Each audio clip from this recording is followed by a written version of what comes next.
Welcome to Jolene's Stories, where a woman who gave everything finally reclaims it. My name is Michelle Stark. I am 55 years old, and on a Tuesday morning in October, in a probate attorney's office on the third floor of a brick building in downtown Greenville, South Carolina, I sat in a leather chair that was too cold for the season and watched a grainy black and white video of my son-in-law breaking into my dead husband's filing cabinet at 2 o'clock in the morning. He didn't know there was a camera. He didn't know my housekeeper had been quietly building a case against him for 3 years. He didn't know that the briefcase he had walked past 100 times, the dusty one in the back of Walter's closet, held a letter that would end him without my ever raising my voice. I watched him pocket the original deed to our lake house, the one Walter built with his own hands the summer Bridget turned 8, and I felt something inside me that I had not felt in 18 months. Not rage, something quieter, something that had been waiting. I want to tell you the whole story, because if you have ever been treated like you were already gone by someone who was supposed to love you, you need to hear what comes next. Before I go further, if any part of this is already landing close to home, take a moment, hit the like button, and subscribe. This channel exists for people who have been underestimated by the people who should have known better, and your being here matters more than you know. Drop the name of your city in the comments so I know where you are listening from tonight. I am going to tell you everything. What Greg did, what Dolores recorded, what Walter wrote before he died, and what I finally understood about the difference between the people who say they love you and the one person who proved it from beyond the grave. To understand how I ended up in that probate office watching that video, you have to go back to the morning my husband didn't come home from his walk. Walter died on a Wednesday in April. He left the house at 6:15, the way he always did, in the windbreaker I had bought him for our 30th anniversary, and somewhere between our mailbox and the bend at the end of Marshfield Lane, his heart simply stopped. A neighbor found him sitting upright against the oak tree by the cul-de-sac, his hand resting on his chest as if he had felt it coming and decided to be polite about it. The paramedics said he was gone before they arrived. He was 61 years old. We had been married 31 years. I had made coffee that morning. 2 mugs, the way I had every morning for 3 decades. And when the officer came to the door, I was still holding his.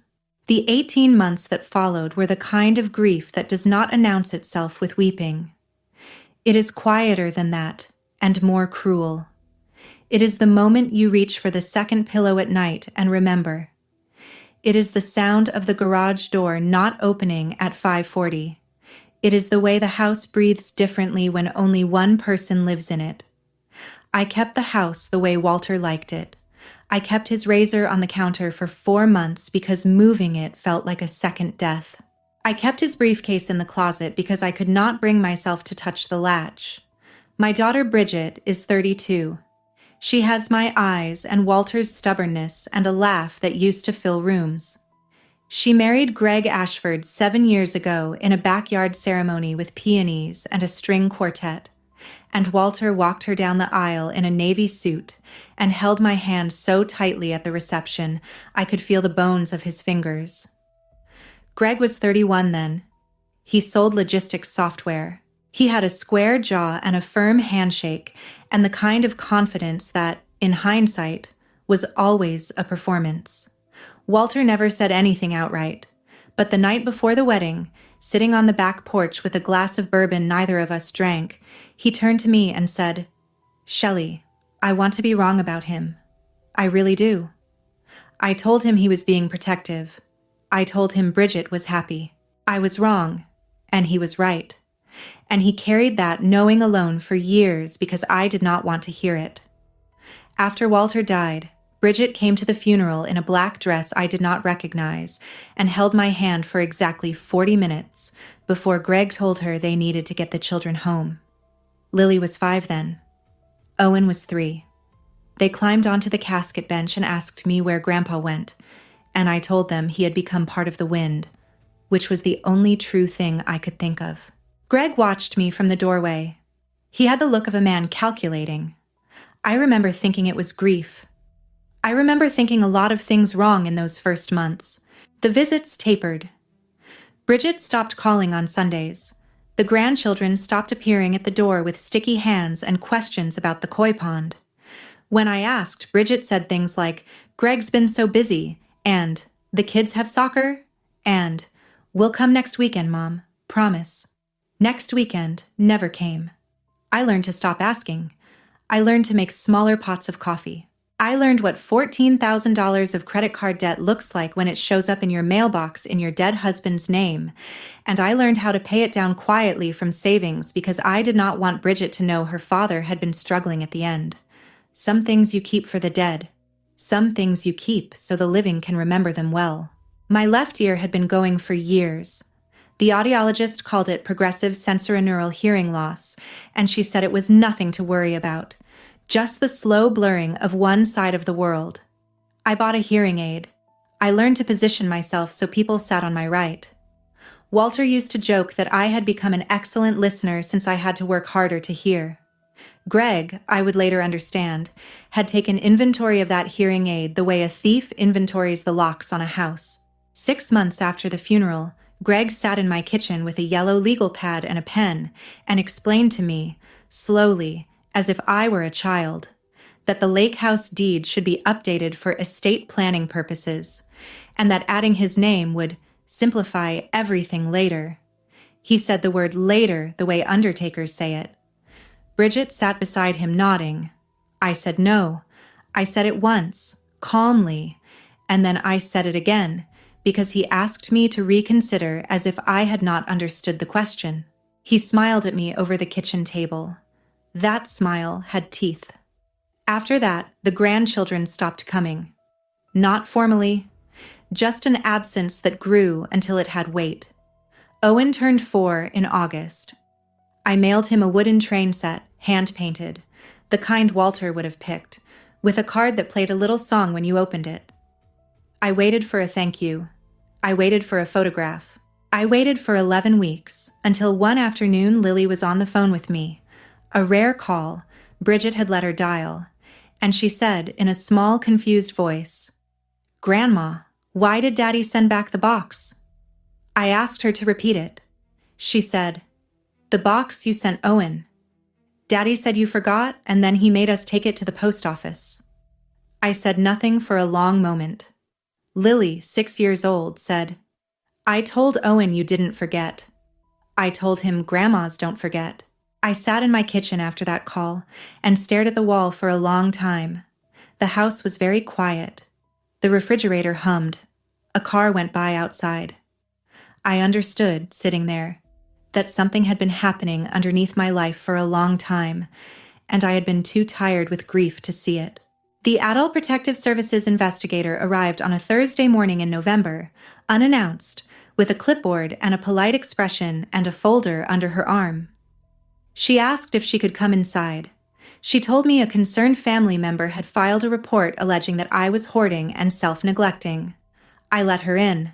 My neighbor Patricia was on her front porch across the street with her watering can, watching. The investigator walked through every room. She checked the refrigerator. She checked the bathroom. She asked me what day it was, what year it was, who the president was.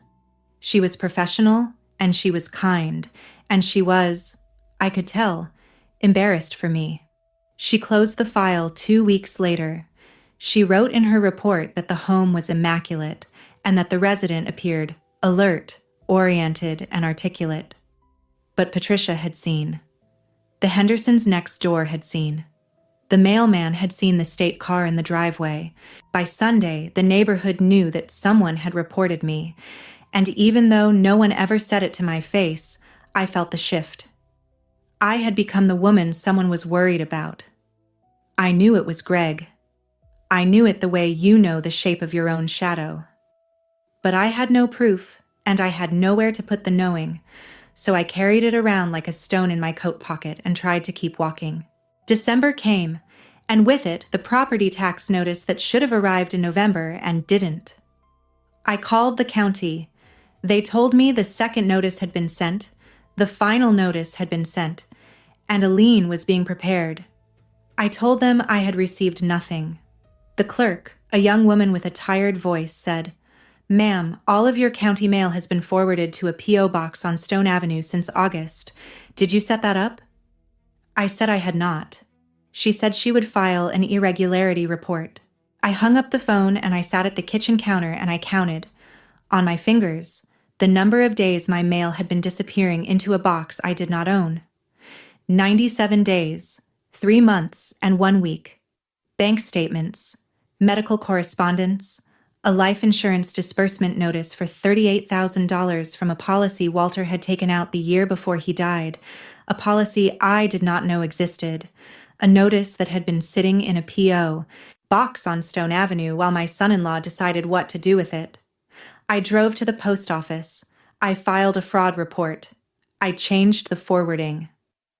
My hands shook the whole way home, and when I pulled into the driveway, I sat in the car for 15 minutes before I could make myself get out. I went inside and I called Bridget. She picked up on the 4th ring. I told her calmly what I had found. There was a long silence. Then she said in a voice that did not sound like hers, "Mom, you must have set that up and forgotten. Greg says you've been doing things like this." I said, "Bridget, I did not set up a P.O. box." She said, "Mom, please don't make this harder than it has to be. Greg says if you really loved us, you'd put the lake house in the family trust he set up. He's only trying to help." I went still. I had seen those exact words before. "If you really loved us, you'd put the lake house in the family trust." In a text on Bridget's phone, months earlier, when she had handed it to me to show me a picture of Owen and a notification had slid down the screen, the text had been from Greg. He had written the script. She was reading it to me now. "I want to stop here for a moment because if someone in your family has ever handed you a script and called it love, you already know what this feels like. You're not paranoid. You're paying attention. And if you are paying attention right now, I want you to drop a comment with one word, just one, that describes the feeling of realizing the person on the phone is reading from someone else's page. I'll read everyone." I told Bridget I had to go. I hung up. I sat in the dark kitchen with the receiver in my lap, and for the first time since Walter died, I cried hard enough to scare myself. Not for me, for her. For the daughter I had raised who could no longer hear the difference between her mother's voice and her husband's instructions. The next week, Dolores came to clean. Dolores Whitfield, 63 years old, soft Georgia accent, a woman who had been in my house every Tuesday and Friday for 11 years and had known Walter almost as long as I had. She let herself in with her key, the way she always did, and she set down her bag, and she looked at me across the kitchen island, and she said, "Miss Michelle, I need to talk to you. Sit down." I sat down. Dolores does not begin sentences that way casually. She poured us both coffee. She sat across from me. Her hands were folded the way they fold in church. "Before Mr. Walter passed," she said, "he asked me to do something. He asked me to watch over you. He said if anyone ever tried anything, I was to keep records. I have been keeping records, Miss Michelle, for 3 years now. I did not want to tell you while you were grieving. I did not want to add to your weight. But things have moved past where I can hold them alone." She reached into her bag and pulled out a binder. It was thick, the kind insurance adjusters carry. The cover was navy blue. She set it on the counter between us. She opened it to the first page. There was a date, a time, a photograph of Greg standing in my living room, and a transcript of a voicemail he had left on my landline when I was at the grocery store. The transcript read, "Hey Michelle, just wanted to check in. The kids are asking about Grandma. Hope you're doing okay. Love you." Underneath, Dolores had written in her tidy handwriting, "This message was never delivered to Miss Michelle because Mr. Gregg returned 20 minutes later and deleted it from the answering machine while she was still out. Footage attached." I turned the page. I turned another. I turned another. 74 pages. 3 years. Greg in my filing cabinet. Greg on the phone in my driveway. Greg moving documents from one drawer to another. Greg pocketing things. Greg meeting a woman in a gray car at the end of my street and handing her an envelope. Greg standing in the kitchen on his phone while I was upstairs napping, saying things I will never be able to unhear. Dolores reached the page she had bookmarked with a yellow tab. She turned the binder to face me. She said, "This one is from last Tuesday, Miss Michelle. You were resting upstairs. Mr. Greg came by to drop off a card from the children. He used the bathroom. He stayed 40 minutes. The kitchen camera caught this." She pressed play on her phone. Greg's voice. Clear. Casual. The voice of a man who believed no one was listening. "Once I get the conservatorship, I liquidate the Greenville building, pocket the equity, and Bridget never even knows it existed. She thinks her mother's just a confused old lady with a hearing aid." I listened to it twice. My hands shook when I pressed play the second time. My body understood before my mind caught up. There was a building, a Greenville building. Walter had owned a building I did not know about. Greg knew. Greg had known for who knows how long, and he had been planning to take it, sell it, pocket the money, and tell my daughter it had never existed. Dolores reached across the counter and put her hand on mine. She said, "Miss Michelle, Mr. Walter left more than you know. He told me once, near the end, that he had taken care of things. He told me to remind you, if it ever came to it, to look in the briefcase. I had not opened that briefcase in 18 months. It sat in the back of Walter's closet under a wool blanket, the leather dry, the brass latches dulled. I had carried it for him to the car 100 times when he traveled for work. I had set it by the front door for him on Mondays. After he died, I put it in the closet and I closed the door, and I told myself I would open it when I was ready.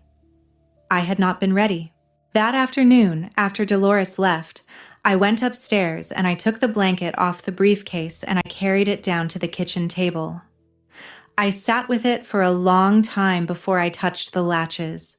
They opened with a sound I remembered, the precise click of Walter's life. Inside were the things I expected. A leather portfolio, 2 fountain pens, a pad of yellow paper with his handwriting on the top sheet, a pair of reading glasses I had bought him for Christmas the year before he died. I lifted the portfolio. Underneath, the lining of the briefcase was loose along one edge. I had never noticed it before. I worked my fingers under the leather and I felt paper, and I pulled out a sealed envelope. It was addressed to me, in Walter's handwriting, dated 3 years before he died. I sat with that envelope in my hands for an hour before I opened it. The clock on the microwave ticked through the minutes. The afternoon light moved across the floor. Lily's crayon drawing, the one Dolores had brought me weeks before, "Get well, Grandma. I miss you," in purple letters, was tucked into the side pocket of the briefcase, and I looked at it while I held Walter's letter. And I thought about all the people who had failed me in the last year and a half, and I thought about the 2 people who had not. A 6-year-old girl who knew her grandmother had not forgotten her. A 63-year-old woman who had been quietly building a wall around me for 3 years on the instructions of a dead man. And the dead man himself, whose handwriting I now held in my hands, whose voice I was about to hear again for the first time in 18 months. I opened the envelope. The letter was 4 pages long, written on Walter's office stationery, in the blue ink he always used because he said black ink was for funerals. Folded behind it was a notarized document with a gold seal. I read the document first because I am still the daughter of an accountant, and that is what we do. It was an addendum to Walter's will, properly notarized, witnessed, and filed. It transferred the lake house, a brokerage account at Fidelity valued at $220,000, and full ownership of a commercial building at 412 East Stone Avenue in Greenville, South Carolina, exclusively to me. Bypassing the standard estate. Bypassing Bridget.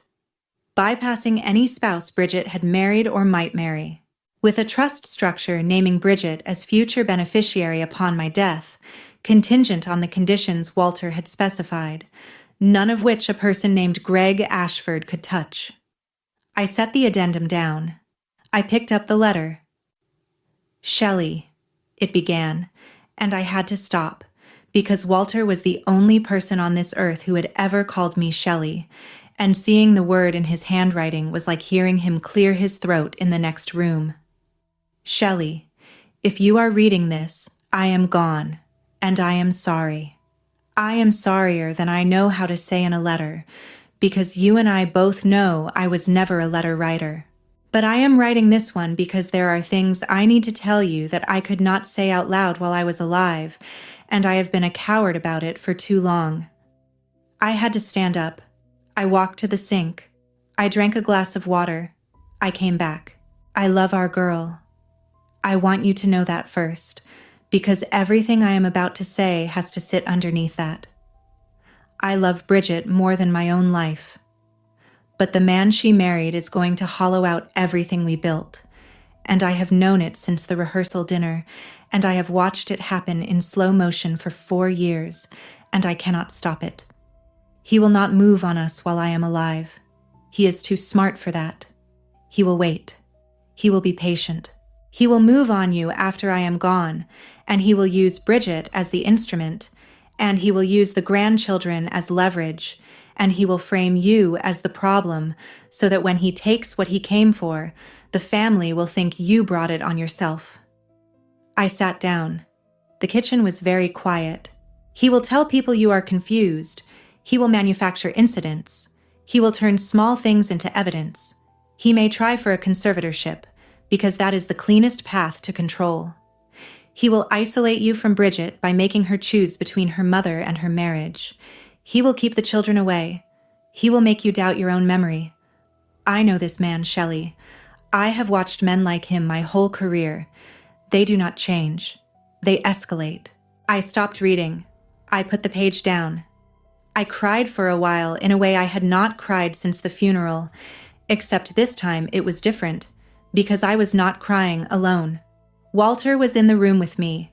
Walter was sitting beside me at the kitchen table the way he had sat beside me for 31 years, and he was telling me, finally, what he had not been able to tell me when he was alive. I picked the letter back up. "So I have done some things, Shelley, and I need you to know about them.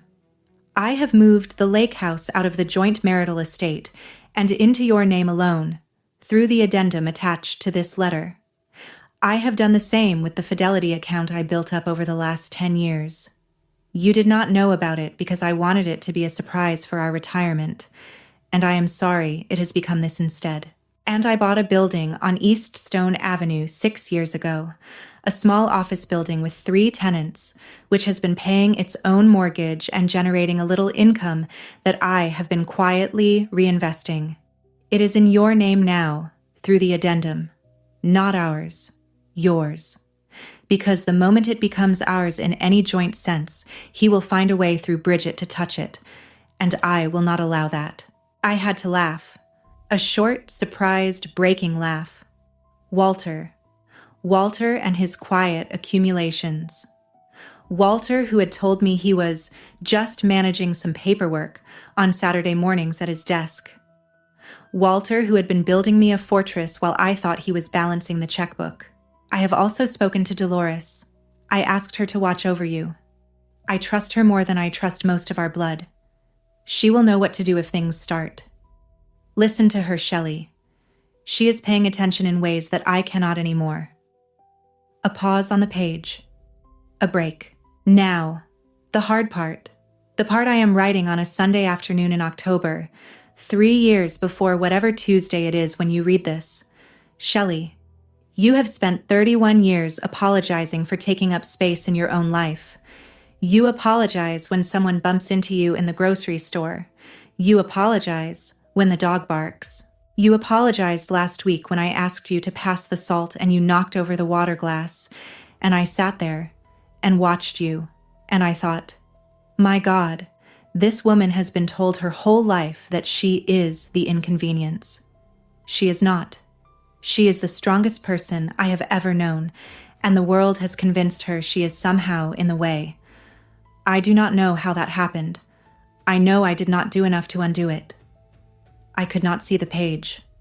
I wiped my eyes on my sleeve. You were always the strong one, Shelley. I just made sure you'd have proof. When this man comes for what we built, you are going to find out something about yourself that I have known for 31 years. You are going to find out you do not need to raise your voice. You do not need to fight him. You just need to stand on the ground I have made sure no one can take from under you. Stand there. Be still. Let him break himself against it. The last page. Bridget will come back. I do not know when. I do not know what it will cost her. But she is our daughter, and she has your spine underneath all of his coaching. And one day she is going to hear something he says, and she is going to recognize it for what it is. And on that day, she will come home. Be ready for her. Do not punish her for taking too long. She has been drowning in his current for years, and she does not yet know she can swim. As for the grandchildren, Lily has your eyes. Owen has my stubbornness. They are going to ask one day why Grandma was gone for a while. You tell them whatever truth they can carry at the age they are. They will love you. They already do. He cannot take that from them, no matter how hard he tries. I miss you already, Shelley, and I have not even left yet. I am sitting at my desk and you are downstairs making chicken and dumplings and I can hear you humming. And I cannot believe there will be a day when I cannot hear that. Forgive me for going first. Forgive me for not finding the words while I had a voice to say them in. Forgive me for the letter instead of the conversation. I love you. I have loved you since the second week of October in 1992, when you laughed at something I said in the grocery store, and I knew I would marry you. Take the house, take the building, take the money, take the life I tried to make safe for you. Live it well. That is the only thing I am asking. Walter. I sat at the kitchen table for a long time after I finished reading. The light moved across the floor in long, pale rectangles, climbing the leg of the chair Walter used to sit in, crossing the seat, slipping over the edge. The refrigerator hummed. The ice maker dropped a small avalanche of cubes into its tray and went quiet again. Somewhere outside, a child was yelling about a bicycle. The neighbor's dog answered. I held the letter in my lap and I did not move, and I did not cry anymore because there was a stillness in me that had not been there an hour earlier, and I did not want to disturb it. He had known. He had known for years. He had sat at his desk on Sunday afternoons and built me a fortress while I thought he was doing paperwork. I could see him now, in my mind, in the green cardigan with the worn elbow, the lamp on, the pen moving slowly the way his pen always moved when he was being careful. He had spoken to Dolores. He had bought a building. He had moved an account. He had written down, 3 years in advance, the exact playbook Greg would run, and he had handed me the counter to it before Greg had even started. The dead had loved me better than the living. The dead had paid attention while the living had looked away. And the dead, it turned out, had been preparing for this exact Tuesday afternoon in a kitchen in Greenville, South Carolina, for longer than I had known to be afraid. I ran my thumb along the edge of the page. The paper was the heavy stationery he had used for 30 years, the one with the small embossed initials at the top, the one I had teased him for ordering by the case from a printer in Charleston, because he said good paper made you write more carefully. I had laughed at him for that. I was not laughing now. The paper had carried his voice through 18 months of silence and delivered it to me intact.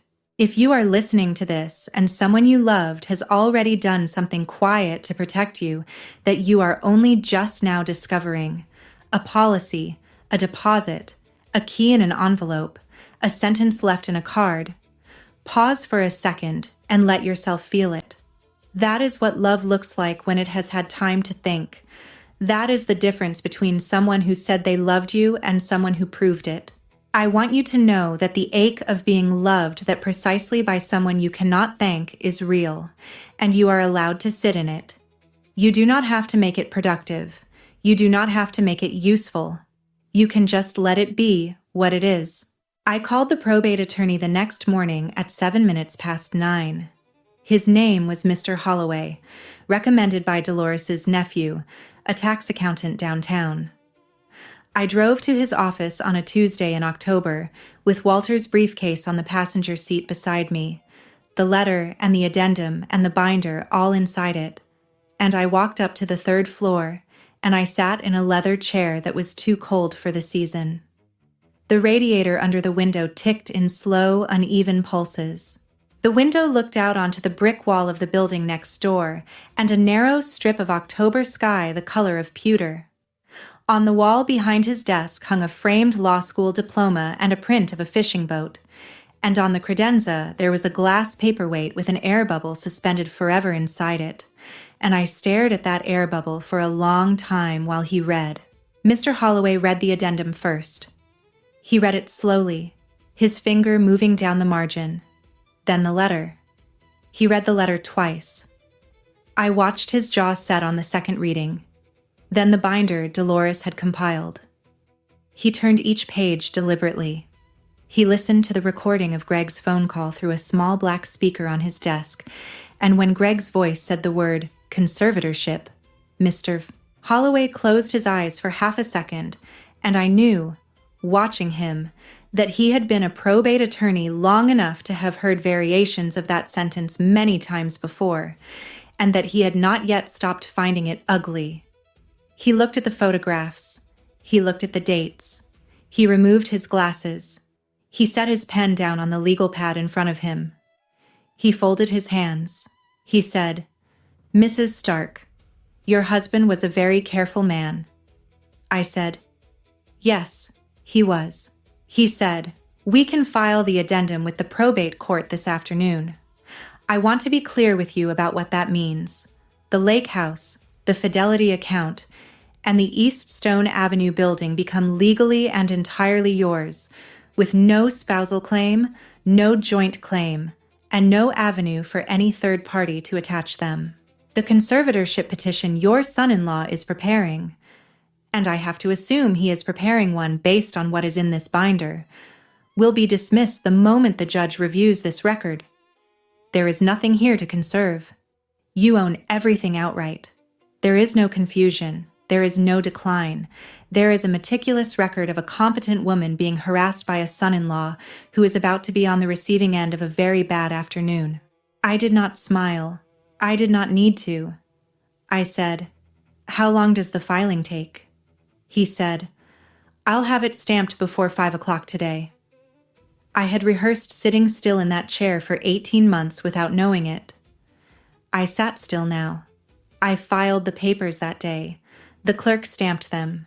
The stamp made a small flat thump against the desk that I will remember for the rest of my life. The court accepted them. Mr. Holloway personally drove the copies to the courthouse himself, which I learned later he never does, but he made an exception. I drove home with the briefcase on the seat beside me, and I felt, for the first time in 18 months, like I was not alone in the car. 6 weeks passed. They passed slowly. I cleaned the gutters. I had the furnace serviced. I let Dolores's nephew look at the East Stone Avenue building's books, and he came back to me with a folder of figures and a small impressed whistle, and the news that the building had been quietly making Walter and now me about $3,100 a month after expenses for years. I did not touch the money. I let it accumulate in the account where it had always accumulated. I let it sit there the way Walter had let it sit there. 6 weeks later, the conservatorship hearing date arrived. I did not attend. I did not need to. Mr. Holloway attended on my behalf with the binder and the addendum and a sworn affidavit from Dolores. The judge, a woman in her 60s with reading glasses she wore on a chain and a habit, Mr. Holloway told me afterward, of tapping her pen against her thumbnail when she was annoyed, reviewed the file for 40 minutes. She made Greg's attorney walk her through the petition step by step. She asked him 3 specific questions about the supporting documentation. She watched his answers narrow and shrink. She tapped the pen. She dismissed the petition with prejudice. She referred Greg's attorney to the state bar for filing a petition without due diligence. She entered a finding on the record that Michelle Stark was alert, oriented, competent, and the subject of what appears to be a coordinated attempt at financial elder abuse by the petitioner.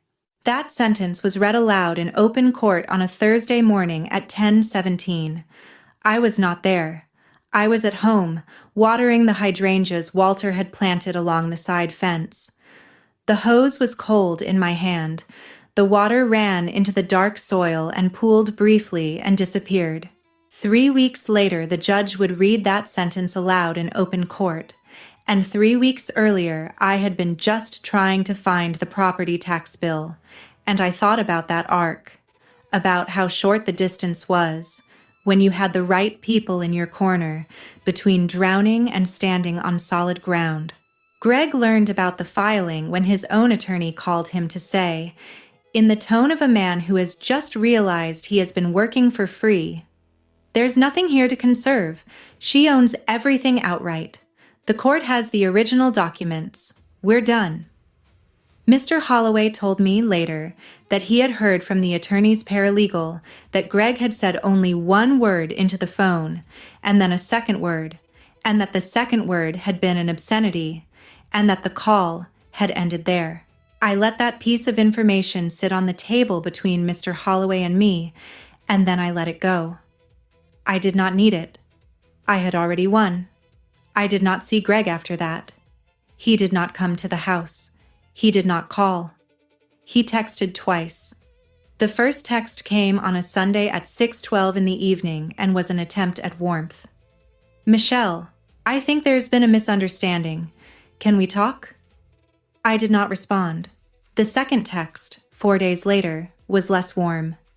"You are tearing this family apart, and one day you will regret what you've done to my children." I did not respond to that one either.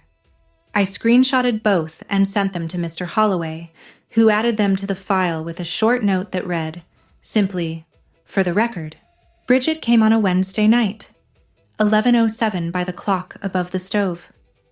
I was already in my robe.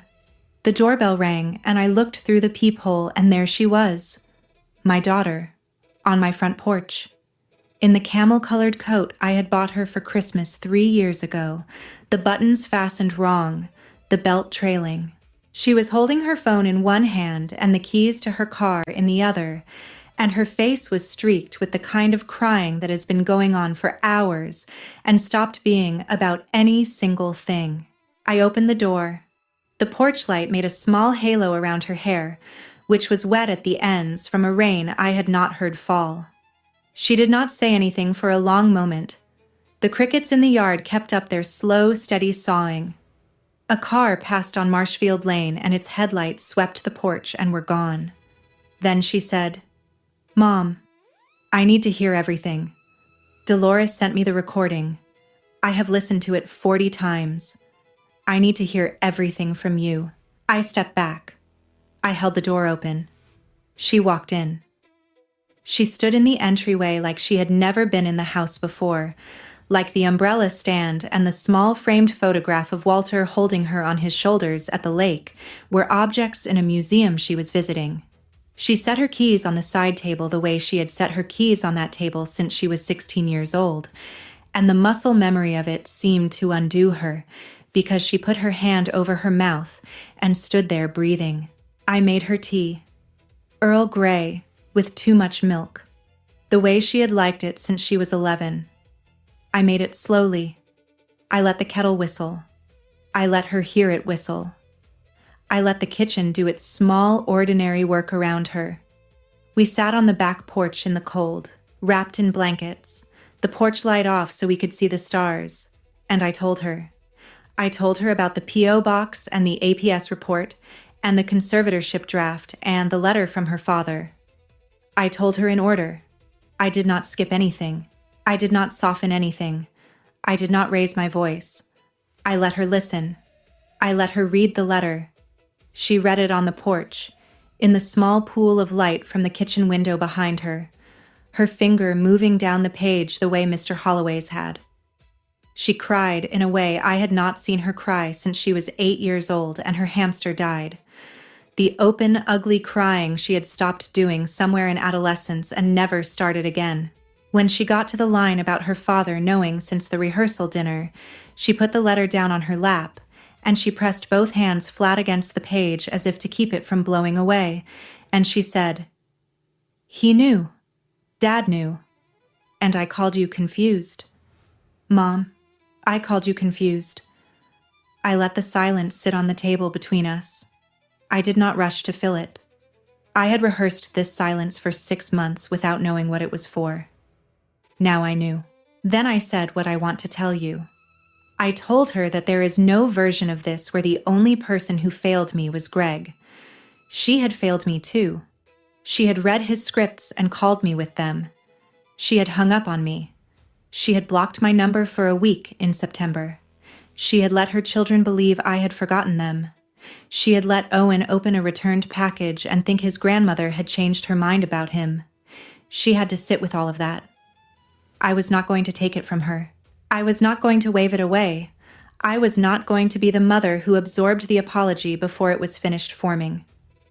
She nodded. She did not argue. She wiped her face with the corner of the blanket. She said, "I know. I know, Mom. I know." But I also told her that her father had said in his letter that she would come back, that he had known she would come back, and that he had asked me to be ready for her when she did. So here I was, ready. Not because she had earned it yet, but because Walter had asked me to be, and because she was my daughter, and because the alternative was to lose her the way Greg had wanted me to lose her, and I was not going to give him that. She sat with that for a long time. The stars moved a small distance. Somewhere a screen door slapped shut down the street. She said, finally, in a very small voice, "What do I do?" I said, "You go home tonight. You sleep. Tomorrow you call a divorce attorney. Mr. Holloway can give you a name. You do not tell Greg anything until your filing is ready. You do not warn him. You do not give him a head start. That is what you do." She nodded. She drank her tea. We sat there for another hour without saying much else, and when she left at 1 in the morning, she hugged me at the door for a long time, and she smelled like the perfume I had bought her at Christmas, and she felt thinner under the coat than she should have, and I held on a beat longer than she expected, and she let me. She filed for divorce in February. She cited financial manipulation and emotional abuse. Her attorney was good, a woman named Ruth Kennard who Mr. Holloway had vouched for, sharp and unhurried, the kind of lawyer who asks a question once and then waits. The settlement was clean. Greg lost the house they had co-signed because Bridget's name was on the mortgage, and his income could not carry it alone. He lost access to her paycheck, which had been funding most of his lifestyle in ways neither of us had understood until Ruth pulled the bank records and laid them on a table in chronological order. His logistics company downsized his position in March, ostensibly for restructuring, but Bridget heard from a friend who worked in HR that a background flag had come up, a court record, a dismissed petition, a finding of attempted financial elder abuse, and the company had quietly decided he was a liability. He moved into a 1-bedroom apartment on the south side of town, above a dry cleaner, with a window that looked out onto a parking lot. Bridget told me about the apartment because Lily had been there once for a supervised visit and had described the smell of starch and the way the floor was sticky near the refrigerator, in the matter-of-fact reporting voice of a 7-year-old who notices everything. He tried, twice more, to reach me, once through a mutual acquaintance, a woman from the country club whose name I will not say, who showed up at my door uninvited on a Saturday afternoon with a tote bag and a vague speech about letting go of bitterness and what God asks of us. I let her finish. I thanked her for her concern. I closed the door. I watched through the side window as she stood on the porch for a moment, surprised, and then walked slowly back to her car. Once, through Lily, who came home from a supervised visit with a folded note in her backpack that said, "Tell Grandma I miss her too." I gave the note to Bridget, who read it standing at the kitchen counter, and crumpled it slowly in her fist and threw it in the kitchen trash without a word. Then she washed her hands. Then she went upstairs and I heard the bedroom door close, and I heard her cry for about 3 minutes, and then I heard her come back down and start making dinner. Greg's neighbors, our neighbors, the ones who had attended his cookouts and laughed at his jokes, stopped returning his calls. Patricia from across the street told me, in a low voice over the fence one afternoon while she was deadheading her roses, that she had run into him at the grocery store in the cereal aisle and pretended she did not see him. She said it without satisfaction. She said it the way you mention weather. She said, "He looked thin, Michelle." I said, She said, "I just thought you'd want to know." I said, "Thank you, Patricia." And we both went back to our gardens. Bridget moved in with me in April, with Lily and Owen and 3 suitcases and a folder of school records, and a cardboard box of children's books and a stuffed elephant Owen would not let out of his sight. I gave them the 2 guest bedrooms upstairs. Lily picked the one with the window seat that looked out into the magnolia. Owen picked the one with the blue walls because, he announced solemnly, blue was the color of dinosaurs. The house, which had been too quiet for 18 months, was suddenly full of footsteps and arguments about cereal, and the small thump of a backpack hitting the floor at 3:15 every afternoon, and a small voice from the hallway at 6 in the morning asking if it was time to wake up Grandma yet. I took the briefcase out of the closet that spring and put it on the shelf in the den, where I could see it. Walter's letter went into a fireproof box. The addendum was on file at the courthouse. The binder Dolores had built went into a safe deposit box at the bank, where it would remain in case anyone, ever, tried to revisit any of this. Dolores still comes on Tuesdays and Fridays.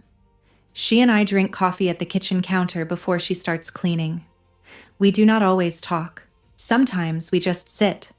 She is no longer just my housekeeper. She is, I have come to understand, the person Walter trusted most in the world to keep me alive after he was gone, and I am the person she chose to do it for. And there is no name for the relationship that creates except family. The Greenville building paid for itself, the way Walter said it would. I have not touched the brokerage account. I do not need to. The credit card debt I had been quietly paying down on Walter's behalf, $14,000 of it, I cleared in one transfer the week after the addendum was filed. Bridget paid me back for it in installments she insisted on, $200 a month, and she wrote the checks by hand and slid them across the kitchen counter to me on the 1st of every month, and I let her. Some debts are about more than money. On a Sunday morning in late May, I drove to the lake house with Bridget and the children. It was the first time we had been there together since before Walter died. The dock was weathered, the boards gone silver, the nailheads dark. The water was still. Lily brought her pink fishing rod, the one Walter had bought her when she was 3, which had been in the garage at our house because Greg had said the lake was too dangerous for the kids.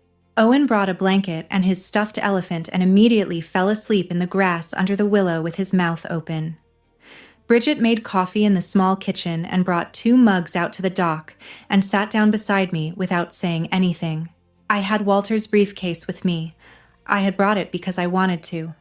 I set it on the dock between us. The wood underneath it was warm. The leather caught the morning light and held it. Lily cast her line into the water and frowned with concentration the way Walter used to frown over a crossword, her tongue caught between her teeth. The morning was quiet. The water lapped against the pilings in small, irregular slaps. Somewhere across the lake, a boat motor started and then stopped. A bird called once and was answered. The chandelier of light on the water shifted with each small movement of the surface. I thought about Walter. I thought about the line in his letter. You were always the strong one, Shelley. I just made sure you'd have proof. I thought about how much I missed him, and how that ache had not gone anywhere, and how I had stopped expecting it to. I thought about the version of my daughter who had hung up on me in September, and the version sitting beside me now with her hands wrapped around a coffee mug, and how those were the same person, and how some fractures do not fully close, even when they heal. I knew Bridget and I would have years ahead of us of careful conversations. I knew there would be Christmases that felt slightly tilted.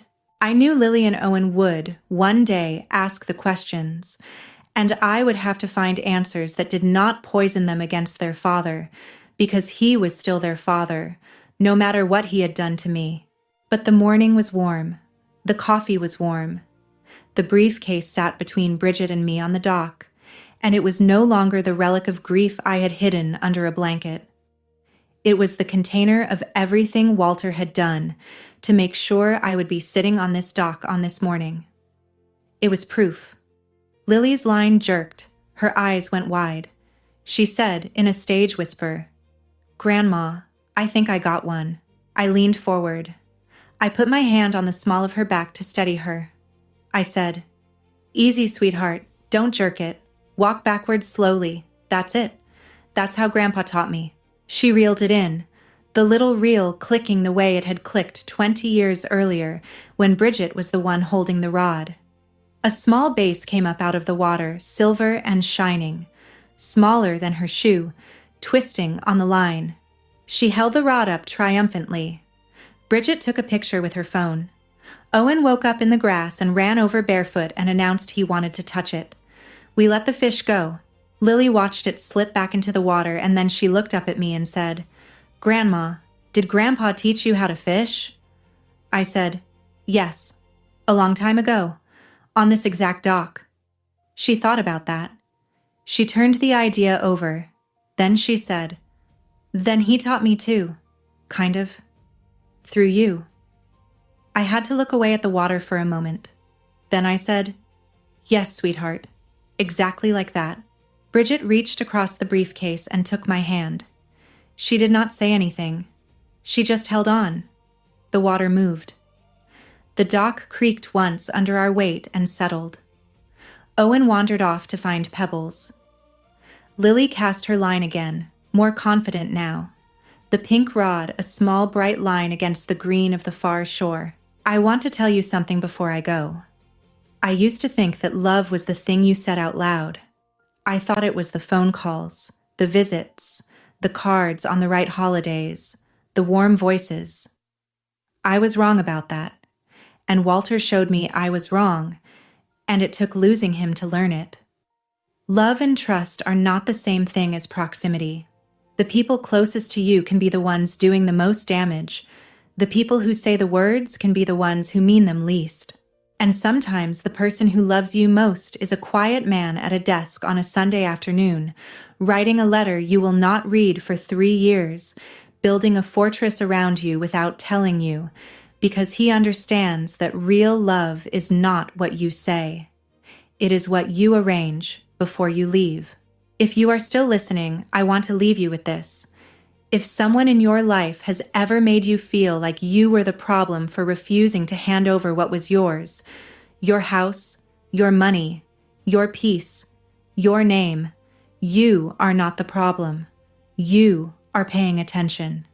And the people who love you, the real ones, are paying attention too, even when you cannot see them doing it.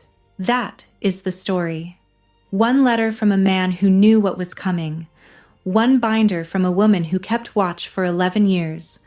One small pink fishing rod on a dock on a Sunday morning. If any part of this hit something true for you, leave me a comment and tell me. Have you ever had to choose between keeping the peace and keeping yourself? I want to know. I read everyone. If you have not yet, hit that subscribe button so the next story finds you. Share this with someone who needs to hear that being underestimated is not the same as being weak. According to recent reporting from the National Council on Aging, Financial exploitation costs older Americans an estimated $36 billion a year, and 90% of that exploitation is committed by someone the victim knows and trusted. You are not paranoid. You are not alone. And somewhere, someone may already be loving you better than you know.